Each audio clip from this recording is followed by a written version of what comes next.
भाई आप बीजेपी में खेसारी लाल आएंगे? अरे भाई मैं सच पूछो तो मैं किसी पार्टी में नहीं हूँ और मैं सिर्फ लोगों के प्यार में हूँ और जहाँ था मैं वहीं हूँ।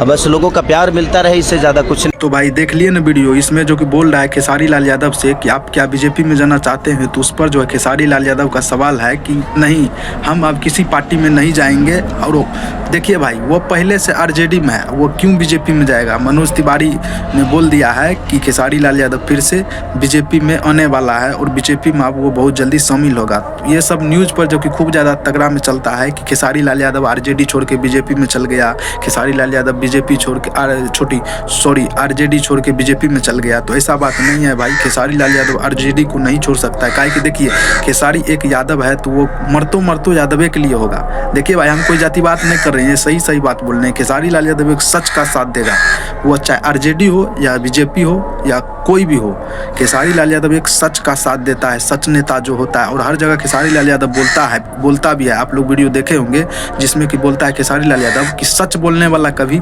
राजनीति कर ही नहीं सकता है भाई, और जो झूठ बोलता है वही सिर्फ नेता बन सकता है, सच बोलने वाला कभी नेता नहीं बन सकता है। तो भाई हम यही कहना चाहते हैं कि प्लीज़ आप लोग खेसारी लाल यादव के जितना फैंस है भाई, आरजेडी में खेसारी लाल यादव है, बीजेपी में नहीं गया है। खेसारी लाल यादव को जितना फैंस है, इस वीडियो को ज़्यादा से ज़्यादा लाइक करें और इस चैनल को सब्सक्राइब कर लीजिए। और आप लोग का सवाल का जवाब है भाई, आप लोग प्लीज़ बताइए क्या खेसारी लाल यादव आरजेडी छोड़ के बीजेपी में जाना चाहिए कि नहीं। हम तो